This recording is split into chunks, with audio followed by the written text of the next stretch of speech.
Apocalipse capítulo 3, versículo 7. Vamos retomar a nossa leitura da mensagem de Jesus à igreja de Filadélfia. Será que vocês vão lembrar algumas informaçõezinhas da cidade? Vamos ver se a gente lembra. Cidade importante, uma rota comercial importante do Império Romano, uma cidade que tinha solo vulcânico, uma plantação importante de uva, mas ela tinha um problema, ela sofria um problema ali, que eram terremotos, era vulnerável ali, uma situação de terremotos, isso causava uma sensação de insegurança na cidade. Teve um outro problema de um imperador que impede o cultivo da vinha, porque ele queria propagar no Império Romano cereais, e não deu certo a plantação na região, causa um período também de dificuldade econômica na cidade, e obviamente isso causa um período também para a igreja, aquela pequena igreja de Filadélfia. Essas são algumas informações, tá bom? Que a gente viu a semana passada. No versículo 7 a gente também comentou, vamos ler novamente.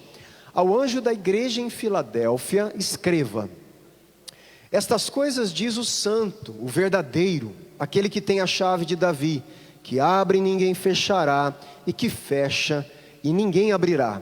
Nós vimos que esta imagem da chave de Davi foi tomada emprestada de uma situação do Antigo Testamento, que falava de Eliaquim, que teria a chave do reino ali de Ezequias. E ele teria então uma chave importante no reino daquele rei. E ele tipifica Cristo. Cristo é o verdadeiro, aquele que tem a posse da verdadeira chave, que pode abrir e ninguém vai fechar e ninguém pode abrir. E a gente vai ver novamente relacionado a isso, então eu não vou comentar aqui, a gente vai prosseguir, tá bom? Versículo 8. Aí Jesus continua a mensagem, e ele diz: conheço as obras que você realiza. Eis que tenho posto diante de você uma porta aberta, a qual ninguém pode fechar. Você lembra que eu disse também que a igreja, ele vai tocar nisso de novo, mas a igreja estava enfrentando um tipo de perseguição de judeus. Estes judeus, lembra que o judeu, quando ele quer excluir alguém da comunidade, eles tinham um simbolismo também, é como se fosse isso: eu vou fechar a porta da sinagoga para você. Lembra que tinha uma outra situação: eu vou riscar o teu nome do livro, para você não fazer parte mais da comunidade. Então Jesus está usando aqui para essa igreja um consolo: olha, ninguém pode fechar a porta para você do meu reino. Esse pessoal aí acha que é de Deus, mas não é. Eles não têm essa autoridade. Quem tem a chave de autoridade sou eu. Então é um consolo para a igreja de Filadélfia, que estava enfrentando uma perseguição dos judeus. Na verdade, Jesus chama eles sinagoga de Satanás, aqueles que se dizem judeus e não são, tá? O que significa isso? Vamos lá, eles eram judeus ou não eram? O que vocês acham? Judeus étnicos, eles eram judeus do povo de Israel? Sim, eles eram judeus. Por que Jesus fala que eles não são? Porque na nova aliança, o verdadeiro judeu é aquele que reconhece Jesus como Messias. Quando o judeu reconhecia Jesus como Messias, ele então era incorporado na nova aliança, e o povo de Deus continua sendo construído. E esse povo da nova aliança é o Israel de Deus da nova aliança, é o judeu da nova aliança. Isso é importante, e Jesus está deixando isso muito claro. Eles se dizem judeus, mas não são, porque eles não me reconhecem. É a mesma coisa que ele, quando ele tem um confronto em terra vivo, que ele tinha uma fala com alguns judeus fariseus, e eles falam o que para os judeus? Vocês são filhos do diabo.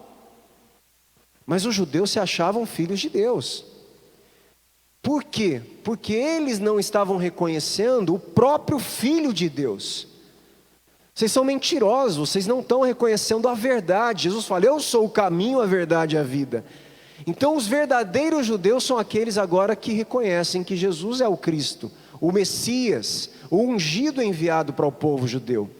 Isso é importante, e Jesus deixa muito claro, eles estão se achando judeu por questões étnicas, né, de nacionalidade, mas na nova aliança eles não são. São sinagogas de Satanás perseguindo o meu povo judeu, a minha igreja. Olha que interessante como isso está em Apocalipse. A gente vai se aprofundar algumas coisas nesse sentido. Vamos lá, deixa eu mais alguma anotação aqui. A visão mais comum atualmente é interpretar essa porta aqui como a porta para o reino de Deus, tá? Eu até escrevi aqui vários teólogos, né? Até é difícil de falar o nome de alguns. Beckwith, Love Meyer, Led, conhecido, Mouse, Johnson, Priggen, Crodel, Thomas, um monte de nome diferente aí, Alne, Beale, são teólogos importantes. Estes teólogos entendem que porta é essa? A porta para o reino de Deus. Embora a igreja tenha sido excluída da sinagoga, Cristo tem as chaves para o reino. Ele tem aberto a porta para a Filadélfia do reino, e ninguém pode fechar. Nenhum judeu, nem sinagoga nenhuma vai fechar. É isso que Jesus está falando para eles.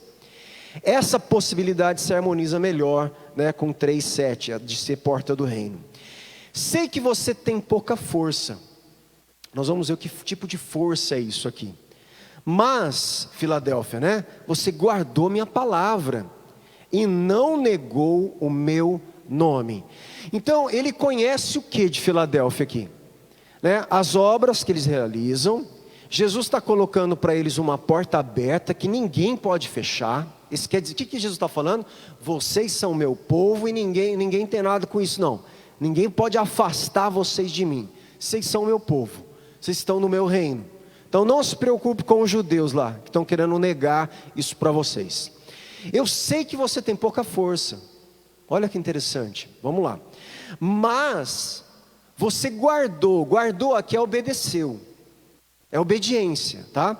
Você guardou, obedeceu a minha palavra e você não negou meu nome. Vamos mais algumas anotações minhas aqui. Preste atenção aqui. Assim como em Esmirna, há apenas, a gente já viu aqui, aprovações de Jesus, né? Apenas elogios. Esmirna e Filadélfia não tem repreensão, tá? A igreja era correta diante do Senhor. E precisava do quê? De encorajamento. Jesus está o quê? Consolando, encorajando, porque eles estão passando dificuldades. Não de repreensão, ainda que eles fossem uma pequena igreja, preste atenção nisso que eu vou falar. Eram fiéis e perseveravam. Essa, você tem pouca força, eles dão a entender aqui, os estudiosos, que era uma igreja de pouca influência na cidade. Eles não tinham força de influenciar a cidade. Eles não tinham poder, eles eram pequenos, não tinham status, eles não tinham autoridade na sociedade, eram pequenos. Eles tinham pouca força, mas eles eram fiéis. Eu sei que vocês têm pouca força. Eu sei que não existe poder aí, né, humano na sociedade, como outras igrejas que tinham um poder na sociedade maior. Eu sei disso. Era uma igreja, então, que os estudiosos entendem, uma pequena igreja em Filadélfia, sem muita projeção social, mas que Jesus elogia pela fidelidade deles. Vocês estão compreendendo aí? Vai comigo, nós vamos comentar um pouco mais aqui. Essa expressão, então, tem pouca força, indica que a igreja não tinha tamanho nem estatura dentro da comunidade. Ela era desprezada pela comunidade e perseguida, não só das sinagogas de Satanás, como parte da comunidade de Filadélfia. Seus membros tinham pouca autoridade ou influência na cidade, mas eram fiéis. Estão me entendendo? Não tinham influência na sociedade, não tinha membros influentes, não era uma igreja que tinha influência na sociedade, eram perseguidos, mas Jesus olha e fala assim: essa igreja eu estou elogiando, porque ela é fiel à minha palavra e ao meu nome. Guarde isso que eu estou falando. Eles não apenas têm guardado, que é uma conotação aqui, né, de obedecido, o Evangelho, mas têm, obviamente, obedecido em meio à severa perseguição. A ideia não negou meu nome, a gente já viu um pouco sobre isso também, remonta à carta anterior, especialmente Apocalipse 3:5. Se você quiser ler comigo aí, 3:5 diz assim: o vencedor será assim vestido de branco, e de modo nenhum apagarei o seu nome do livro da vida. Pelo contrário, confessarei o seu nome diante de meu Pai e diante dos seus anjos. Jesus fala que aquele que não nega o nome dele, que guarda o nome dele, ele não vai negar também o nosso nome diante de Deus. Ele vai confessar isso. Isso está lá nos evangelhos lá que a gente viu, né? Uma alusão a Mateus 10, olha só o que diz. Mateus 10:32. Portanto, todo aquele que me confessar diante dos outros, também eu o confessarei diante de meu Pai, que está nos céus. Mas aquele que me negar diante das pessoas, também eu o negarei diante de meu Pai, que está nos céus. Então, o que subentende? Filadélfia não negou o nome de Jesus.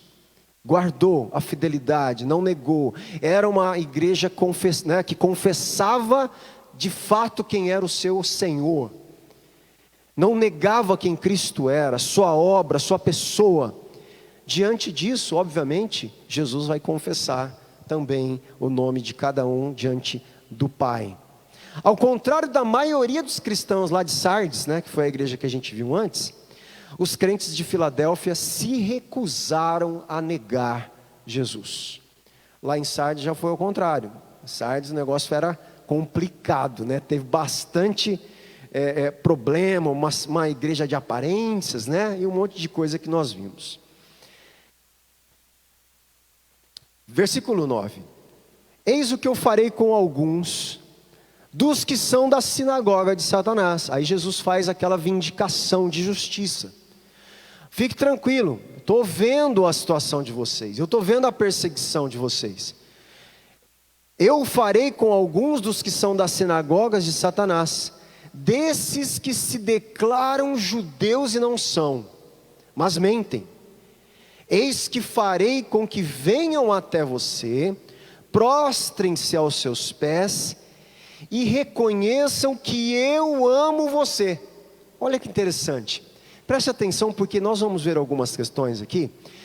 Na nossa mentalidade ocidental, isso aqui parece até, como a gente não entende contexto, isso aqui parece até aquela música Sabor de Mel, mas de vingança, você vai ver o que Deus... Mas nós precisamos entender o contexto. E eu vou ler alguns textos para a gente entender o contexto. Primeiro, nós vimos que é uma questão escatológica. Segundo, sempre no meio está a honra do nome de Deus. Não tem a ver só com a gente. E eu quero mostrar isso para você na Escritura, para a gente ver isso aí, tá bom? Vamos descer agora aqui os textos, vamos ver. Vamos devagar aqui, eu vou mostrando para vocês alguns textos. Olha lá. A passagem aqui, ela alude, todo mundo já está acostumado com essa palavrinha? Ela faz uma alusão, que é isso? É como se fosse uma citação indireta, nos TCCs aí. Nem isso, é uma alusão, tem elementos de algo que está lá no Antigo Testamento. Essa palavra a gente vai usar alusão, tá bom? Então essa passagem ela alude, quer dizer, ela tem uma alusão a Isaías 60:14, que diz, olha só o que diz Isaías 60:14: os filhos dos que te oprimem também virão a ti com reverências, e todos que te desprezam se prostrarão junto às plantas dos seus pés. Uma promessa de Deus, através de Isaías, para quem? Para o povo judeu. Preste atenção, essa promessa é para o povo judeu. Está lá em Isaías, Deus está profetizando para o povo judeu. Tá certo? Grava isso que eu estou falando. Eu vou ler outros textos. Isaías 2:3. Muitos povos virão e dirão: venham, subamos ao monte do Senhor e ao templo do Deus de Jacó, para que nos ensine os seus caminhos e andemos nas suas veredas. Porque de Sião sairá a lei e a palavra do Senhor de Jerusalém.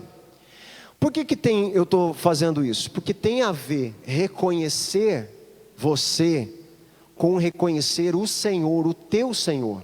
As nações virão e subirão ao monte do Senhor, reconhecerão o Senhor. Por isso que Jesus fala, eles vão se prostrar e reconhecer que eu amo vocês. Eles vão reconhecer quem vocês são para mim e quem eu sou para vocês. Reconhecendo isso, eles têm que entender que Jesus é o Messias que eles estão negando. Essas coisas estão vinculadas. Tem mais texto para a gente ver essa abordagem que eu estou trabalhando. Isaías 14:2. Os povos os pegarão e os levarão aos lugares deles, e a casa de Israel terá esses povos por servos e servas na terra do Senhor.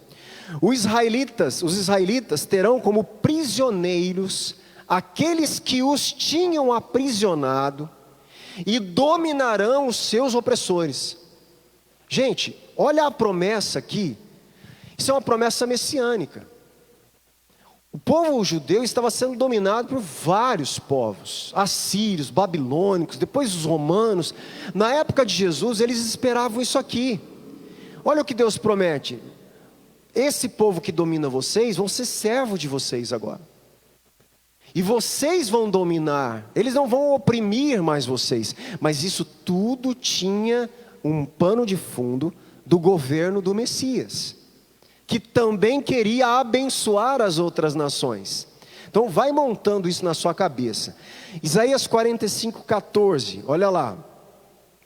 Assim diz o Senhor: a riqueza do Egito, as mercadorias da Etiópia e os sabeus, homens de grande estatura, lhes serão entregues e serão seus. Promessa para Israel, para os judeus.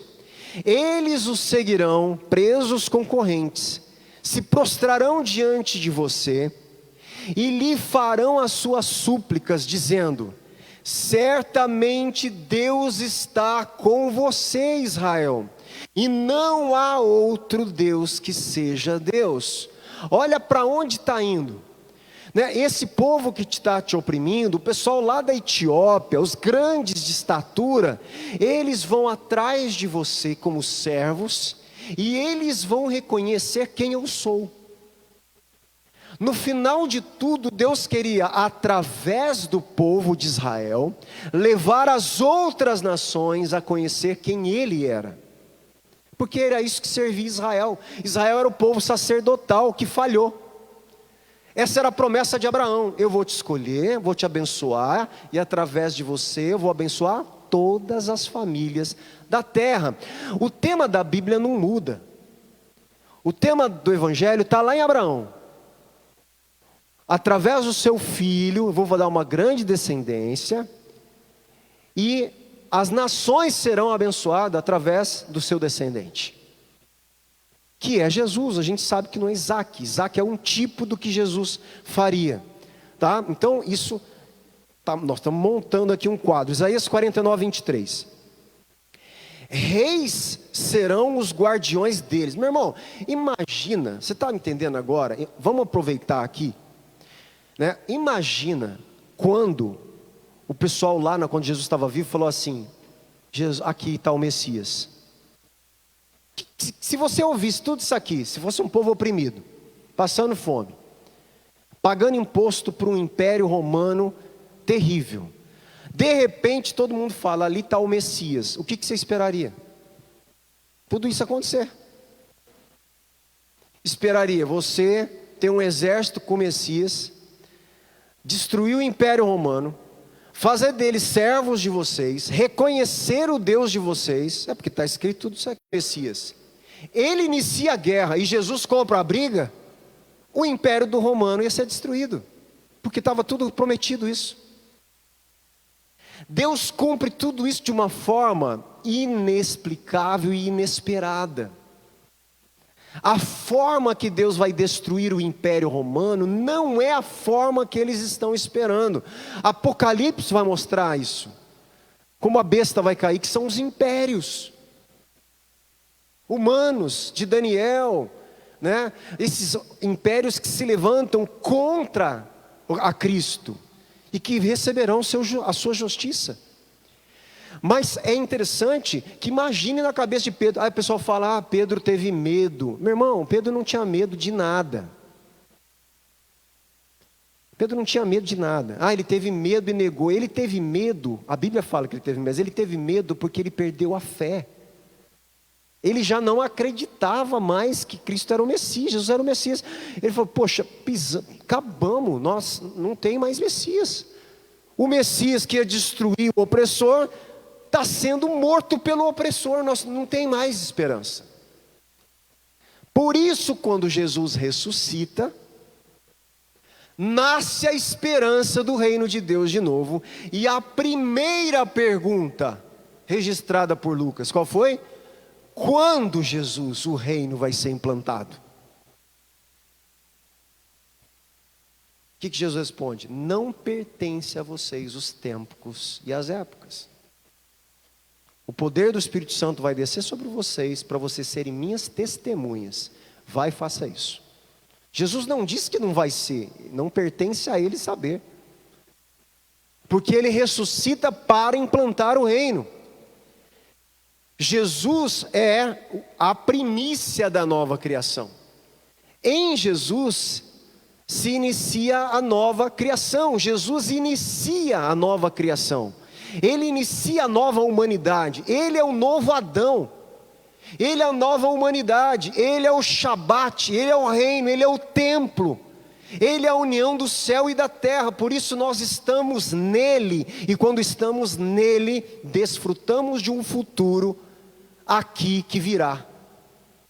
Meu irmão, essa perspectiva é extraordinária se a gente entender. Por isso nós somos o povo santo. É um povo que está nesse mundo, mas não é dele. Nós somos já da nova criação. Nós já pertencemos ao novo céu e à nova terra. Nós já pertencemos ao corpo que teremos ressurreto. Isso aqui é passageiro. Nós temos que viver aquilo que seremos. Isso é a santidade. Olha que coisa extraordinária, né? Então, olha as promessas. Ezequiel 36, 23 diz: revelarei a santidade do meu grande nome. Olha o que Deus fala. Que foi profanado entre as nações. E aí Deus fala para Israel: vocês profanaram o meu nome em meio às nações.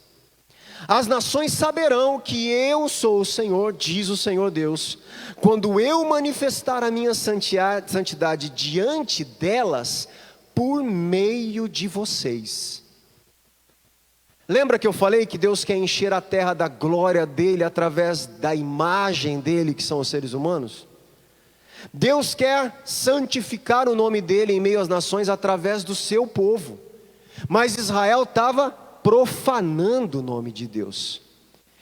Então, reconhecer Israel e reconhecer a Deus está vinculado. Por isso ali não é só um ato de vingança pessoal. Eu vou fazer uma vingança pessoal. É uma vingança de não reconhecer que vocês são meu povo. Do jeito que Deus fala para Paulo, Jesus fala para Paulo: Paulo, você está me perseguindo. Mas peraí, Paulo estava perseguindo a igreja. Por que você me persegue? O que Jesus está fazendo é se identificando com aquilo e falando: não, eles vão saber quem vocês são. Eles não podem excluir vocês do meu reino. E eles vão ver como eu amo vocês. Essa é a vingança, né? Que não é pessoal, ela tem um âmbito escatológico e ela tem um âmbito de testemunho de quem Cristo é na sua própria igreja. Tá certo? Outro texto aqui importante, Zacarias 8:20 diz assim: Assim diz o Senhor dos Exércitos: ainda virão povos e moradores de muitas cidades, e os moradores de uma cidade irão a outra dizendo: vamos depressa suplicar o favor do Senhor e buscar o Senhor dos Exércitos. Eu também irei. Muitos povos e nações poderosas virão a Jerusalém. Olha lá, muitos povos vão reconhecer o povo de Deus, para buscar a Deus. Muitos povos virão a Jerusalém buscar o Senhor dos Exércitos e suplicar o favor do Senhor. Assim diz o Senhor dos Exércitos: naqueles dias, 10 homens de todas as línguas das nações pegarão na borda da roupa de um judeu e lhe dirão: queremos ir com você, porque ouvimos que Deus está com vocês. As nações que oprimiam os judeus, pega na borda deles e fala: deixa eu ir com vocês, porque eu quero conhecer o Deus de vocês.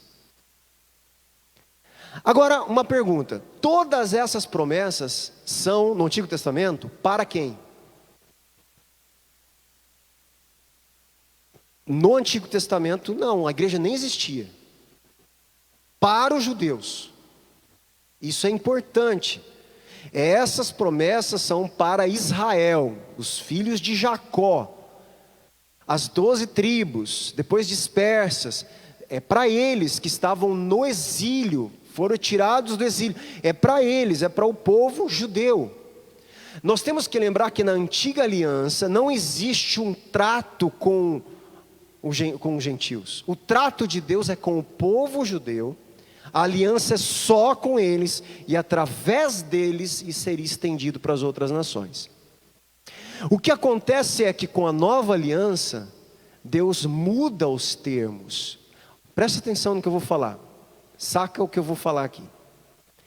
Tudo isso é: Israel, vou vindicar justiça contra o que fizeram com vocês. Aqui em Apocalipse, quem está perseguindo o povo de Jesus são os judeus. Eles são os opressores aqui. E o povo de Jesus é a igreja, os gentios. E provavelmente judeus convertidos a Cristo, que não eram judeus da sinagoga que estavam perseguindo. O opressor muda de lado e o oprimido muda. Na nova aliança, o judeu pode ser o opressor, e foi, porque eles perseguiram a igreja e mataram a igreja de Cristo. E o verdadeiro povo judeu que Jesus vai aplicar essas promessas é aqueles que reconhecem Jesus como Messias, tanto judeu como gentio. Gente, isso é uma mudança de perspectiva muito significativa, né? Por isso, aquela conversa que a gente fala, por mais significativo que toda a região de Israel é, por causa da história, Jesus viveu lá, Jesus é judeu, né? Toda a história bíblica se passa ali na Galileia, né? Na Samaria, na Judéia. Gente, é extraordinário pisar num lugar desse e ler a Bíblia e ver, né, o mar que Jesus cruzou. Óbvio. Agora, isso é uma coisa. Dizer que os judeus são o povo santo de Deus, você está cometendo um grande erro bíblico. Dizer que é terra santa, no sentido do Antigo Testamento, nós estamos com um problema de interpretação bíblica, né? Nós sabemos pelas cartas de Paulo, pelas cartas de Paulo aos Romanos, Gálatas e outras, a nova aliança, aquele que é circuncidado agora é aquele que é do coração. Aquele que é israelita e judeu agora é aquele que é do coração. Então, tanto o judeu que reconhece Jesus como Messias e o gentio fazem parte agora do Israel de Deus. O templo que deve ser reconstruído, que todo mundo está esperando para Jesus voltar, biblicamente na nova aliança, Jesus é o templo. Ele diz: eu vou destruir o templo, em 3 dias eu vou reconstruir. Ele fez isso, ele morreu, em 3 dias ele ressuscitou, o templo está em pé. Nós temos que parar com algumas interpretações que são contrárias ao que nós lemos na própria Bíblia. Pastor, mas o templo não pode ser reconstruído fisicamente? Até pode. Para mim não depende nada do templo físico. Porque Jesus diz que Ele é o templo. Ele diz que a igreja e o templo que Ele está construindo tem agora pedras vivas. E que a glória, que será maior do que a primeira casa, vem no templo onde Deus vai morar, que é a igreja. Essa igreja, esse templo está sendo reconstruído. Jesus é o Shabat. Hebreus fala isso, ele é o descanso. Nós entramos no Shabat em Cristo, no descanso eterno em Cristo, das obras de justiça própria, descansamos na obra de Cristo e pela fé recebemos a graça da eternidade e do tempo eterno de Deus. Gente, não é difícil a gente ler a Bíblia e aceitar o que está escrito. Nós temos que entender, o Novo Testamento faz ressignificações do Antigo. Ele reconceitua, ele não quebra, ele muda o jeito de cumprimento. Mas as coisas são as mesmas, é uma continuidade. Só que a forma, por exemplo, as nações vão ser abençoadas em todas as famílias da terra, através de Abraão. Até hoje eles não entendem isso, porque isso se cumpriu em Jesus. Através de Jesus, a porta do reino de Deus começou a ser aberta para todas as nações. A bênção da vida eterna está escancarada para todos os povos da terra em Cristo. A promessa de Abraão está cumprida. Entende o que eu estou falando? Esses conceitos são importantes, tá? Então vamos mais um pouquinho aqui.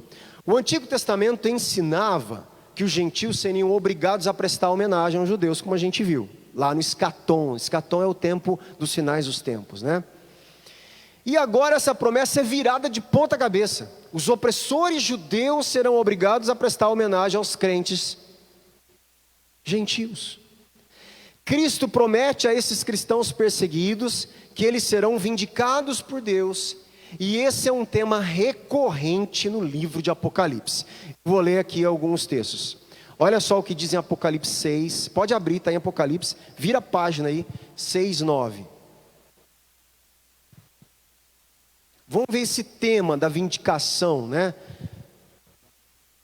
Vindicação é tipo uma vingança, uma justiça que é feita, uma recompensa justa.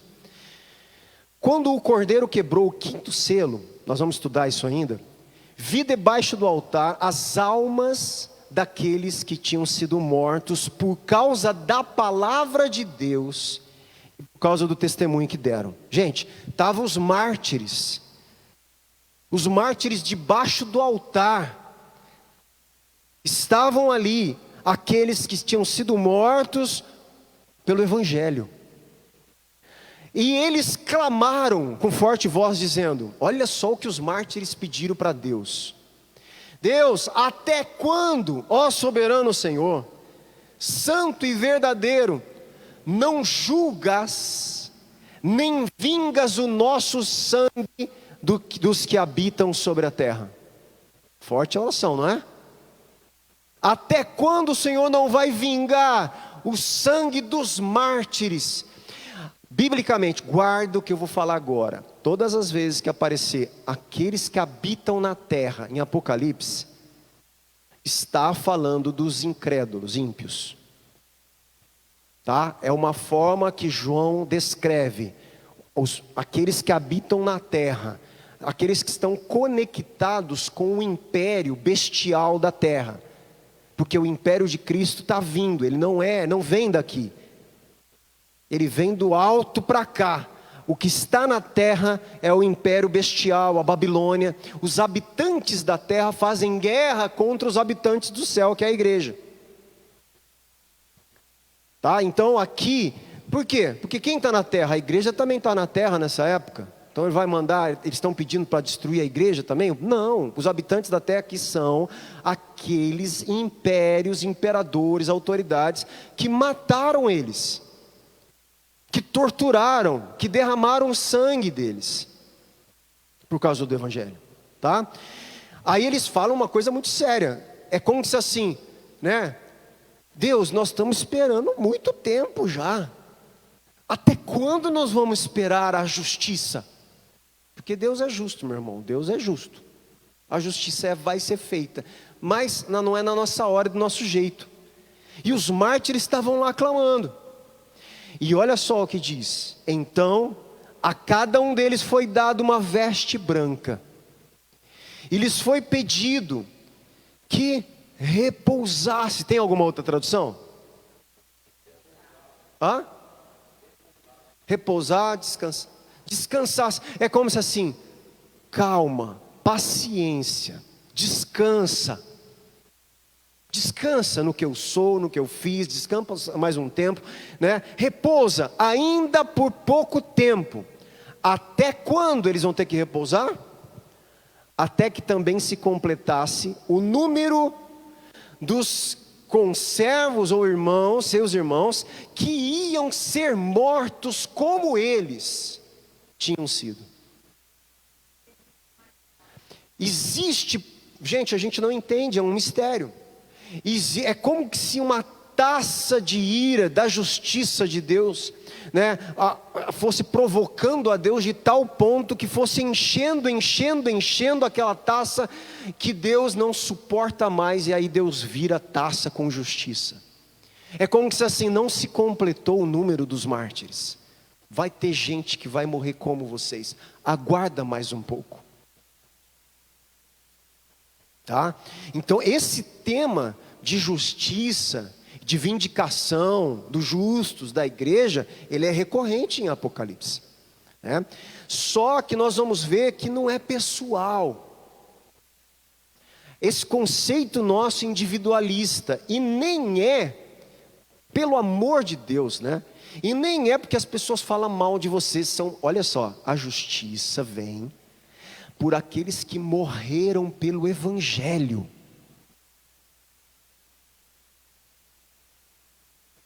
Não é lá no teu patrão que está pegando no teu pé, né? Porque você faz coisa errada. E aí o crente vai lá, Deus, julga meu patrão, né? Até quando? Não é isso. Não é isso, pelo amor de Deus. Nós estamos falando de pessoas que morreram pelo evangelho, que estão sendo perseguidos porque estão sendo fiéis ao evangelho. O foco da perseguição é o evangelho. Nesse sentido, Jesus toma as dores e fala: eles estão me perseguindo, eu vou vingar, vocês não. Vocês por enquanto amem os seus inimigos. Essa é a ordem de Jesus no tempo que nós estamos.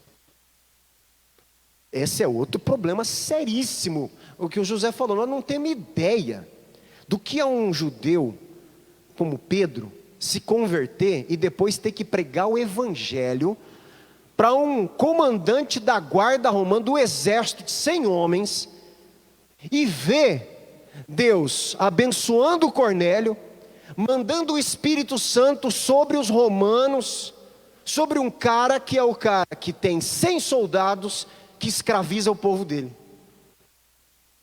Isso é amar o inimigo.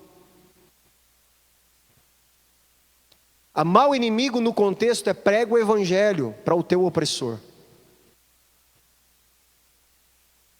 Gente, a Bíblia, você percebe como ler a Bíblia dentro do contexto, a gente cai dentro dos textos do contexto, dentro da mente por que Jesus está falando? Ame o seu inimigo. Ouvi uma coisa interessante, né? Quando fala, quando eles bater na tua face e der a outra, era também uma vergonha apanhar na face, e eles tinham um ato de envergonhar aquele que era... o jeito de bater na face era uma mensagem: eu sou maior do que você. Porque eles faziam com as costas da mão, Nunca assim. Era as costas da mão. E Jesus fala, dê a outra face. Quer dizer, não revide. Dê a outra face e deixa agora ele te bater como igual. Fala para ele, pode me bater agora, mas como igual. Eu não sou inferior a você. A gente acha que é só uma passividade no texto, por causa da questão cultural. A primeiro tapa na cara seria o cara falando para o judeu, vocês são nada. E Jesus fala, volta e fala, agora me bate, na outra face. Ele teria que bater com a palma da mão. Quer dizer, você quer me bater? Me respeite como um igual. Eu não vou revidar. Mas quem eu sou em Cristo, né, ele se coloca na posição. Então o cristianismo ele tem isso. Ele não é violento, ele não pega em armas e não vai para cima dos opressores, mas sabe quem é. E ele vai anunciar a salvação àqueles que oprimem. Entra no texto, meu irmão, entra que você vai ver a dificuldade de um Pedro sanguíneo com arma na mão pregar o evangelho para um centurião. Ele não queria nem comer na casa do cara. Eu não vou lá nunca me sujar com um gentil, judeus, não. Deus teve que convencer Pedro lá, não foi isso? Não, Pedro, não considere impuro aquilo que eu purifiquei. Você vai lá sim, eles estão chegando na sua casa aí, pode ir lá e dormir lá. Gente, para Pedro isso aí, você não sabe o que foi rasgar por dentro a alma dele. Ele só foi porque não tinha como entender que não era Deus que estava falando com ele. Mas foi difícil, tanto é que Pedro teve dificuldades ainda para aceitar isso, né? Vamos mais um pouquinho, Apocalipse, abre ainda, 16:6, olha só outro texto. Porque derramaram sangue de santos e de profetas, também lhes deste sangue para beber, é o que merecem. Olha que forte, porque eles derramaram sangue de santos, eles também vão beber sangue. Quer dizer, vai ter justiça, consequência. São textos fortes, né? A gente vai caminhar em cima deles aí depois. Apocalipse 18:20. Alegrem-se por causa dela, ó céus, e também vocês, santos apóstolos e profetas, porque Deus julgou a causa de vocês contra ela. Se eu não me engano, aqui está falando da Babilônia, né? Apocalipse 19:2. Porque verdadeiros e justos são os seus juízos, pois julgou a grande prostituta que corrompia a terra com a sua prostituição, e das mãos dela vingou o sangue dos seus servos. Então o que eu estou falando aqui, gente? É recorrente em Apocalipse a temática de justiça. Eu vou ser mais forte, porque eu não posso fugir dessa palavra que para a gente é pesada, de vingança. A diferença é que a Bíblia fala, a Deus pertence a vingança. Não mexa com isso. Vai fazer a sua prática. Vai fazer a prática do amor. Vai fazer você pregar o evangelho. Vai ser perseguido. E deixa que eu cuido do resto. É isso que nós temos que entender, né? Que é difícil aí.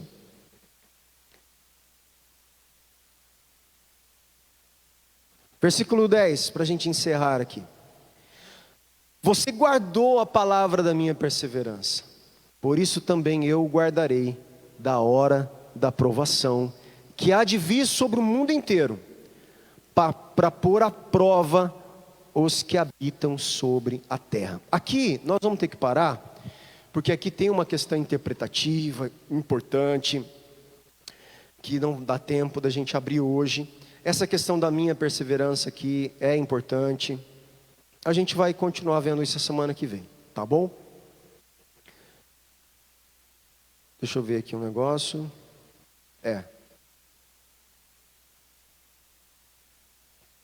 Eu só quero antecipar, e eu vou falar mais sobre isso. Entenda o que está acontecendo. Uma igreja pequena, de pouca força, rejeitada por pessoas que se achavam de Deus, certo? Mas fiel a Jesus, não negar o Evangelho, não negar o nome de Jesus. Jesus consola essa igreja, conforta essa igreja, e fala para elas continuarem a fazer o que elas estão fazendo, a permanecerem fiéis. E Jesus ali elogia essa igreja diante disso.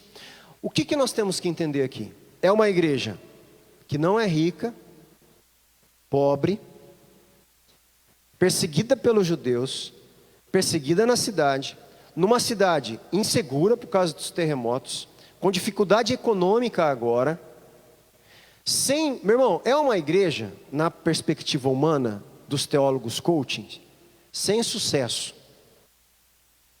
Uma igreja não tem sucesso. Na nossa perspectiva, é uma igreja que não tem sucesso. E foi uma das duas que não teve uma repreensão. Elas tinham algo, fidelidade a Jesus. Cuidado com medir sucesso numa perspectiva humana das coisas de Deus. Cuidado. O que é sucesso no reino de Deus não é sucesso no mundo. Em todos os momentos, o vencedor é aquele que foi fiel e perseverou. Ao que vencer será dado. Ao que vencer, quem é o vencedor? Os fiéis ao Evangelho e a Cristo.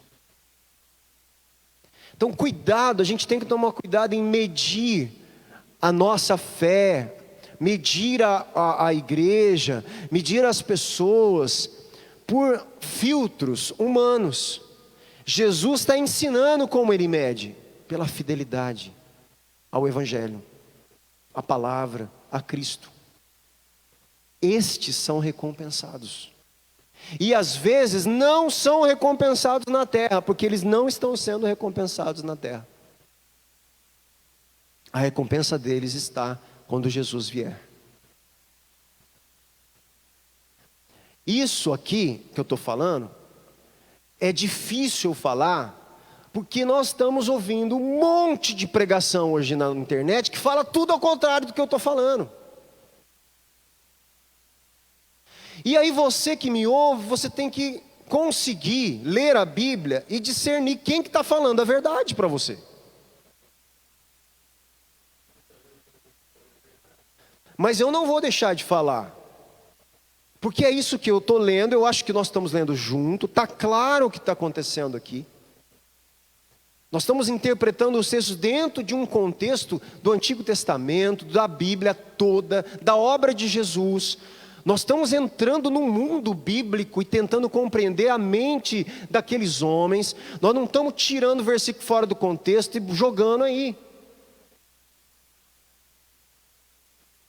Qual é a real de Jesus, do reino de Deus? O que ele espera de fato? O que de fato ele promete para a igreja? E isso não quer dizer nada, aí que está a questão, é o equilíbrio, né? Não quer dizer que Deus não possa e que não vá abençoar os nossos negócios, nossas finanças, a nossa saúde, não, uma coisa não tem nada a ver com outra. O que nós não podemos é fazer destas coisas a prioridade da nossa busca em Deus.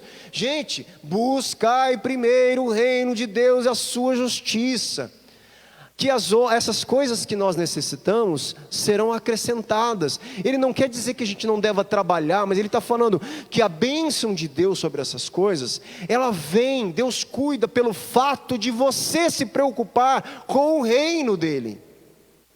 Não é uma barganha,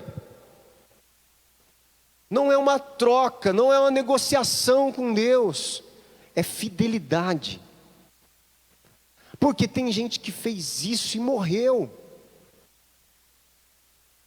Tem gente que fez isso e perdeu a vida por causa do Evangelho. Tem gente que fez isso e está preso. Hoje tem gente que está preso, irmãos nossos presos por causa do Evangelho.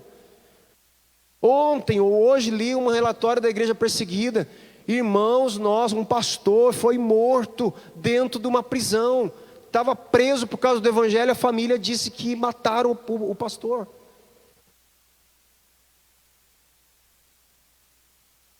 Esse pastor não é abençoado?